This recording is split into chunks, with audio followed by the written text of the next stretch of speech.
لیلۃ القدر، انا انزلناہ فی لیلۃ القدر وما ادراک ما لیلۃ القدر لیلۃ القدر خیر من الف شہر تنزل الملائکۃ فیہا باذن ربہم من کل امر سلام ہی حتی مطلع الفجر۔ ہم نے قرآن کو لیلۃ القدر میں اتارا، تمہیں کیا خبر کہ لیلۃ القدر کیا ہے؟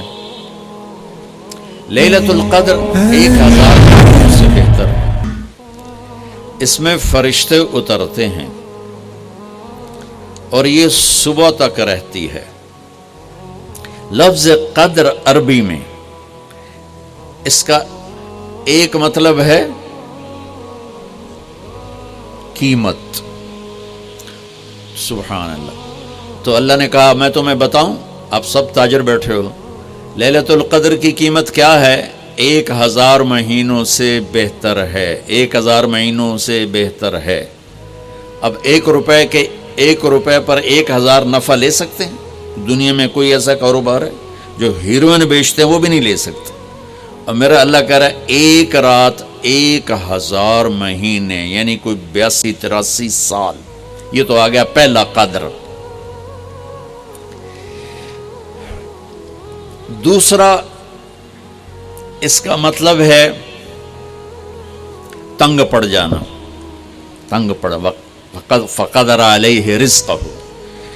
تو تنزل الملائکۃ فیہا، تنزل الملائکۃ والروح فیہا، کہ اس رات اتنے فرشتے اترتے ہیں کہ زمین تنگ پڑ جاتی ہے، سبحان اللہ، اتنے فرشتے آتے ہیں زمین تنگ پڑ جاتی ہے۔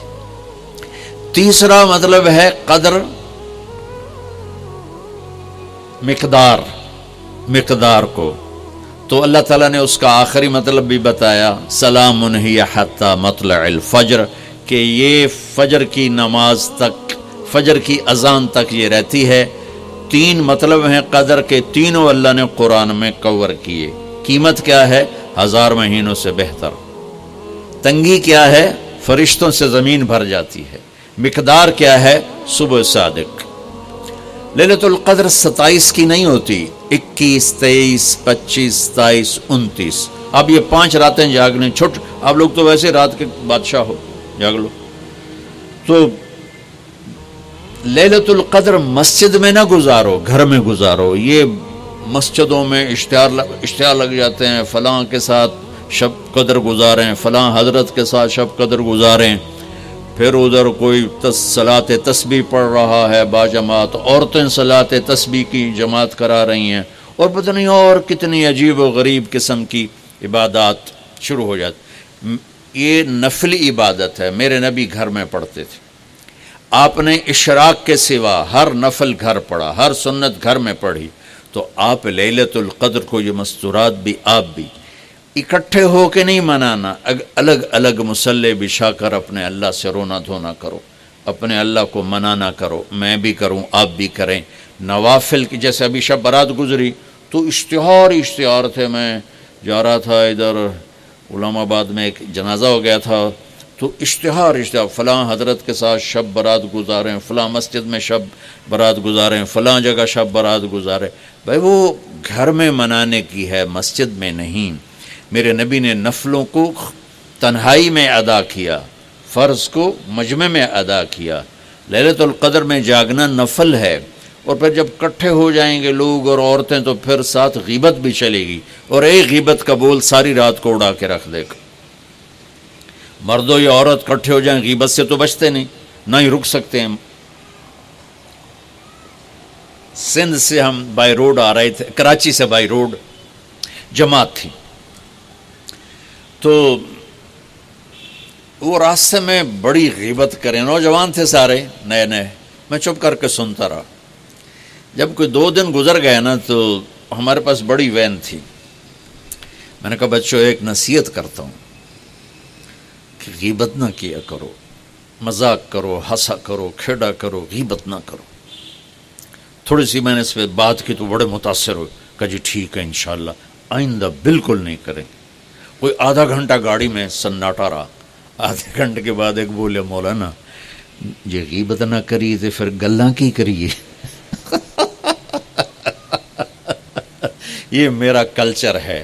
لہٰذا عورتیں عبادت کے لیے بھی اکٹھی ہوں گی تو غیبت شروع ہوگی، مرد مسجد میں اکٹھے ہوں گے وقت ضائع ہوگا، غیبت شروع ہوگی. میرے بھائی بہنوں، ہر نفل کو گھر میں گزار، اپنے گھر کو بابرکت بناؤ، اپنے گھروں میں نفل پڑھو، تلاوت کرو، ذکر کرو. صرف اشراق کے نفل میرے نبی مسجد میں پڑھتے تھے 2 رکعت، باقی ہر نفل آپ نے مسجد میں ادا کی. تو یہ چند چیزیں رمضان کے متعلق میں نے عرض کی ہیں. اب ایک بڑی اہم بات میں آپ کے سامنے عرض کرنا چاہتا ہوں. رمضان کی دولت کس سے ملے گی؟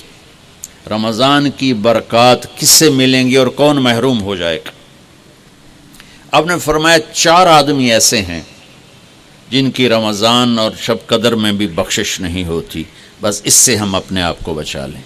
کون ہے یا رسول اللہ؟ آپ نے کہا مدمن خمرن، شراب کا عادی. کبھی کوئی پی لے توبہ کر لے،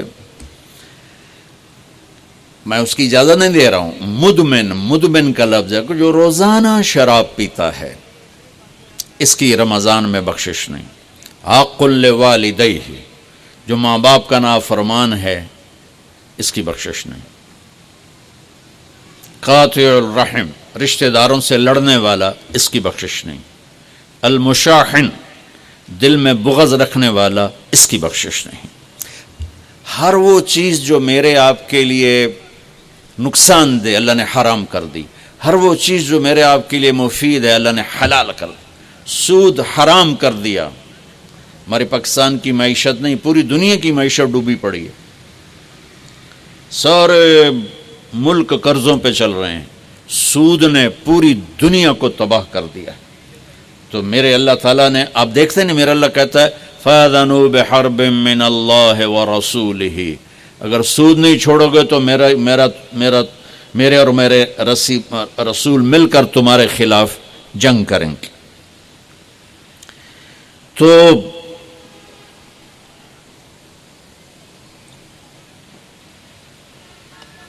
ہر وہ چیز جو مضر ہے اللہ اس سے بند، چونکہ سود چند ہاتھوں میں دولت اکٹھی کر دیتا ہے اور غریبوں کے چولہے ٹھنڈے ہو جاتے ہیں. یہ اللہ کو ناپسند. جو بھی بھائی پھنسے ہوئے ہیں نکلنے کی نیت کریں اور کوشش کریں، انشاءاللہ چین کی نیند سوئیں گے، چین سے اٹھیں گے.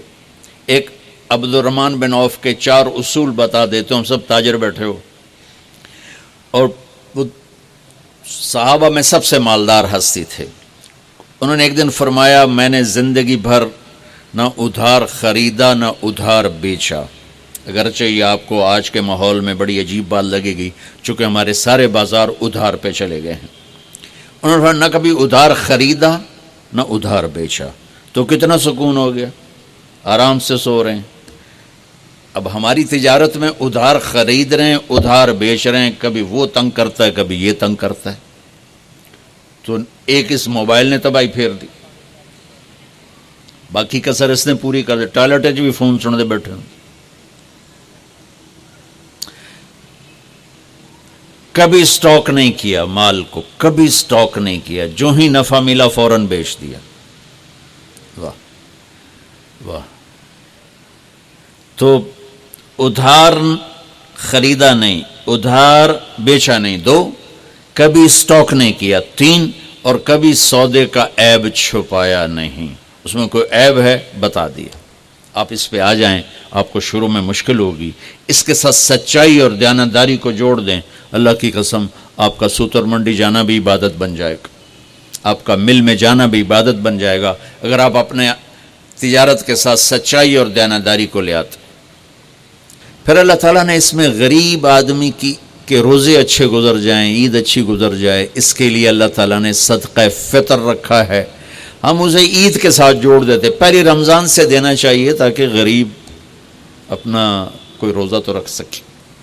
پہلے رمضان سے 29 رمضان تک جب مرضی دے دیں. اور اگر وہ فطرانہ ادا نہیں کرتا تو اس کے روزے اس کے سر کے اوپر سے بھی نہیں جاتے، وہیں کھڑے رہتے ہیں.